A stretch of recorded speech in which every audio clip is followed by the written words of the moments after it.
சிந்து பைரவில சிவா சிந்துவை கடத்திட்டு போய் தாலி கட்டினாரு அப்படிங்கிறத ஆறுமுகம் நம்பினாரு. சிவாவை ஆறுமுகம் நம்பல. ஆனா ஆறுமுகம் கத்தியால குத்திருக்க மாட்டாரு அப்படின்னு சிவா ரொம்ப உறுதியாவே நம்பினாரு. சஞ்சய் ஆறுமுகத்தை எப்படியாவது உள்ள வச்சிடணும்னு இன்னைக்கு பயங்கரமா பிளான் போட்டாரு. ஆனா சிவா ஆறுமுகத்தை எப்படியாவது வெளியெடுத்துடணும்னு போராடினாரு. என்ன நடந்ததுன்னு பார்க்கலாம் வாங்க. மாறன், இன்ஸ்பெக்டர், சப் இன்ஸ்பெக்டர்லாம் சேர்ந்து ஆறுமுகத்தை அடி அடின்னு அடிச்சிடுறாங்க. சஞ்சய் கொஞ்சம் விட்டு விட்டு அடிங்க, இல்லாட்டி செத்துருவான் அப்படின்னு சொல்றாரு. சிவாவோட அப்பா சாப்பாடு வாங்கிட்டு வராரு. நானே போய் கொடுத்துட்றேன்னு சஞ்சய் கிட்ட சொல்றாரு. நீங்கெல்லாம் கொடுக்க வேணாம், நாங்களே கொடுத்துக்கிறோம். நான் சொல்றத கேட்டா வாசல்லையாவது நிக்க வைப்பேன், இல்லாட்டி இங்க இருந்து அனுப்பிடுவேன் அப்படின்னு சஞ்சய் சொல்றாரு. எவ்வளவோ கெஞ்சியும் ஆறுமுகத்தை ஒரு தடவை கூட பாக்குறதுக்கு சஞ்சய் விடல. வேற வழி இல்லாம பாக்கெட்டை இன்ஸ்பெக்டர் கிட்டயே கொடுத்து வர்றாரு. இன்ஸ்பெக்டர் கொண்டு போய் ஆறுமுகத்துக்கிட்ட இந்த சாப்பாடு சாப்பிடுன்னு கொடுக்குறாரு. சஞ்சயும் கூடவே போய் நல்லா தெம்பா சாப்பிட்டுட்டு அடுத்த ரவுண்டுக்கு ரெடியா இரு அப்படின்னு சொல்றாரு. ஆறுமுகத்தினால சரியா பார்க்கவும் முடியல, சரியா பேசவும் முடியல. இருந்தாலும் கோவத்தோட சஞ்சய பார்த்துட்டு என் மேல விழற ஒவ்வொரு அடிக்கும் நீ பதில் சொல்லியே ஆகணும்னு சொல்றாரு. மனசுக்குள்ள சஞ்சய், நீ வெளியே வந்தாதானடா உன்னை நான் வெளியே அனுப்ப போறதே கிடையாது. இனிமேல் வாழ்க்கை ஃபுல்லா நீ ஜெயில தான் இருக்க போற. அப்பதான் பைரவி எனக்கு கிடைப்பா அப்படின்னு நினைக்கிறாரு. ஹாஸ்பிட்டலுக்கு வந்து சம்பத்துக்கு என்ன ஆச்சுன்னு சிவா பாக்குறாரு. இன்னொரு டாக்டர் தான் ட்ரீட்மெண்ட் பார்த்திருக்காரு. என்னன்னு அவர்கிட்ட விசாரிக்கிறாரு. குத்து ரொம்ப ஆழமா இருக்கு டாக்டர், 12 ஸ்டிச்சஸ் போட்டிருக்கேன், ஆனா அரை மணி நேரத்துல கண்ணை முழிச்சிருவாருன்னு சொல்றாரு. ஓகேன்னு சொல்லிட்டு வெளியே போறாரு. அங்க நர்ஸ் அவசரமா வந்து ஒருத்தர் ரொம்ப காயத்தோட அட்மிட் ஆயிருக்காரு டாக்டர், வந்து பாருங்கன்னு சொல்றாங்க. போய் பார்த்தா இவர் வேற யாரும் இல்ல, சம்பத்தை குத்துனது இவர் தான். என்ன உடம்பெல்லாம் காயம் அப்படின்னு சிவா கேக்குறாரு. வயல்ல கட்டி போட்டிருந்த காளைக்கு சாப்பாடு கொடுக்க போனேன், புது காலங்கிறனால ஃபுல்லா குத்திருச்சு கொம்புலன்னு சொல்றாரு. பார்த்தா கொம்புல குத்துன மாதிரி தெரியலையே, கத்தில குத்துன மாதிரி இருக்கே அப்படின்னு சிவா கேக்குறாரு. இல்ல டாக்டர், காலை தான் குத்துச்சு அப்படின்னு மறுபடியும் அவங்க சொல்றாங்க. சரின்னு சொல்லிட்டு சிவா மருந்தெல்லாம் எழுதி தராரு. பைரவி இங்க காயத்ரி கிட்ட ஆறுமுகத்தோட சட்டையை கொண்டு வந்து காட்டுறாங்க. பாத்தியா காயத்ரி, சட்டை ஃபுல்லா எவ்வளவு சேரா இருக்குன்னு. அப்ப கண்டிப்பா ஆறுமுகம் சம்பத்து கூட சண்டை போட்டிருக்காருன்னு தானே அர்த்தம். அவர் பண்ணி கொடுத்த சத்தியத்தை ஏன் அவர் காப்பாத்தலன்னு கேட்டுக்கிட்டு இருக்காங்க. அன்னபூர்ணி கரெக்டா அங்க வந்துடுறாங்க. என் பையன் கண்டிப்பா சம்பத்தை கத்தியால குத்தி இருக்க மாட்டாமா, அவன் வயல்ல வலிக்கு விழுந்துட்டதாதான் சொன்னான் அப்படின்னு சொல்றாங்க. என்கிட்டயும் அதேதான் சொன்னாருத்த, ஆனா எனக்கு அது உண்மைன்னு தோணல அப்படின்னு சொல்லிடுறாங்க. மகா எப்பயுமே எரியிற நெருப்புல கொஞ்சம் எண்ணெயை ஊத்துவாங்களே, ஒருவேளை ஆறுமுகம் தான் சம்பத்தை கத்தியால குத்தி இருப்பாரோக்கா. அப்படி மட்டும் இருந்து சம்பத் இறந்துட்டான்னா அப்புறம் ஆறுமுகத்தை வெளியவே கொண்டு வர முடியாதுக்கா. பலகாரன் தங்கச்சின்னு காயத்ரிக்கு கல்யாணமும் நடக்காது. நம்ம வீட்டுக்கு மட்டும் இப்படி மாத்தி மாத்தி ஏதாவது ஒண்ணு வந்துட்டே இருக்கேக்கா அப்படின்னு ரொம்பவே ஃபீல் பண்ற மாதிரி அப்படியே குத்தியும் காட்டி பேசுறாங்க. என் மகனை என்கிட்ட இருந்து பிரிச்சேல்ல சாவுடி அப்படின்னு மனசுக்குள்ளேயே அன்னபூர்ணிய பார்த்து சொல்லிக்கிறாங்க. அன்னபூர்ணி பைரவி கிட்ட, உன்னோட ஃப்ரெண்டு தானமா சஞ்சய், அவன்கிட்ட கொஞ்சம் பேசி ஆறுமுகத்தை வெளியே விட சொல்லுமா அப்படின்னு சொல்றாங்க. ஐயோ, இவ பேசி ஆறுமுகத்தை வெளியே கொண்டு வந்துருவாளோ அப்படின்னு மகா நினைக்கிறாங்க.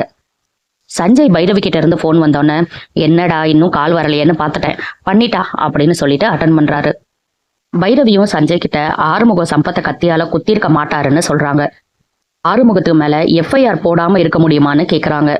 பைரவி, நீ சொல்றது புரியுது, உனக்காக வேணா நான் எஃப்ஐஆர் போடாம இருக்கேன். மண்டே மார்னிங் அவனை நான் கோர்ட்ல கொடுக்கணும். அதுக்கு முன்னாடி உண்மையான குற்றவாளி யாருன்னு என் கண் முன்னாடி நீங்க வந்து நிறுத்திட்டீங்கன்னா ஆறுமுகத்தை நான் விட்டுறேன் அப்படின்னு ரொம்ப நல்லவர் மாதிரி பேசுறாரு. அப்படி இல்லைன்னா என்னால ஒண்ணுமே பண்ண முடியாதுன்னு சொல்லிடுறாரு.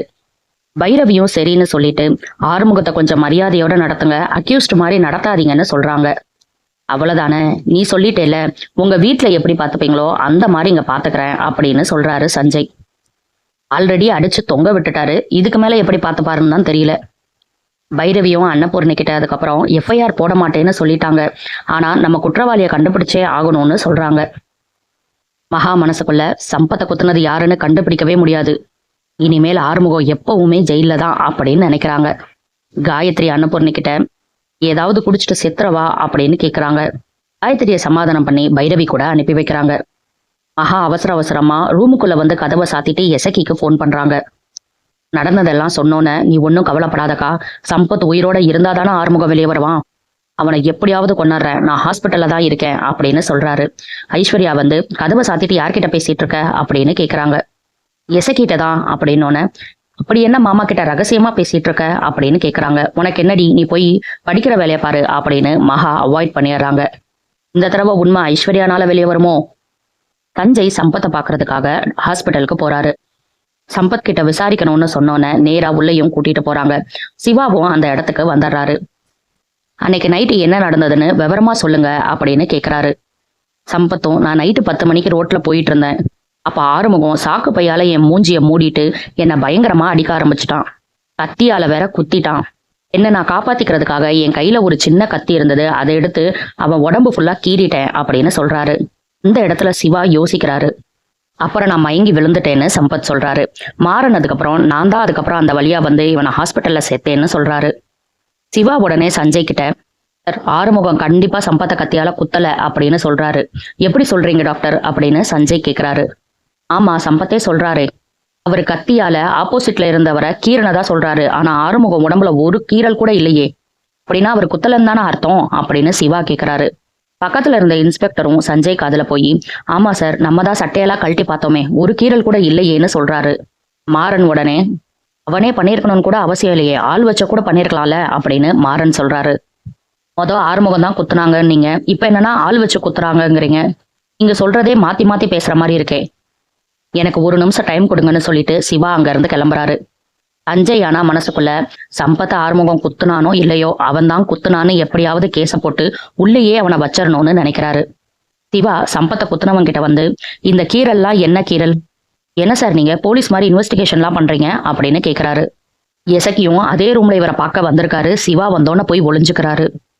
நர்ஸ், அந்த டிஎஸ்பியை இங்க கூப்பிடுங்க, அவங்களே வந்து விசாரிச்சாதான் இவர் உண்மையை சொல்லுவாரு அப்படின்னு நர்ஸு கிட்ட சொல்றாரு சிவா. என்ன சார் நீங்க உங்க ஹாஸ்பிட்டலுக்கு ட்ரீட்மெண்ட் பார்க்க வந்தது ஏன் தப்பு தான், நான் இங்க இருந்து கிளம்புறேன் அப்படின்னு சட்டையை போட்டுட்டு விறுவிறுன்னு கிளம்ப பாக்குறாரு. சிவா சட்டையை பிடிச்சோன்னே தட்டி விட்டுட்டு ஓடுறாரு. பின்னாடியே சிவாவும் ஓடுறாரு. இதோட இன்னைக்கு எபிசோட முடிச்சுட்டாங்க. எப்படியும் இந்த தடவை சிவா ஆறுமுகத்தை காப்பாத்திடுவாரு. ஆனா ஐஸ்வர்யானால இசைக்கு மாட்டுவாரா இல்ல தப்பிச்சிருவாரான்னு நம்ம பொறுத்திருந்து பார்க்கலாம். இவ்வளவு விஷயம் நடக்குது. சிந்து வீட்லயும் இல்ல, எங்கேயுமே இல்ல. அடுத்தடுத்து சிந்து பைரவியில என்ன நடக்குதுன்னு தெரிஞ்சுக்க சப்ஸ்கிரைப் பண்ண மறந்துடாதீங்க.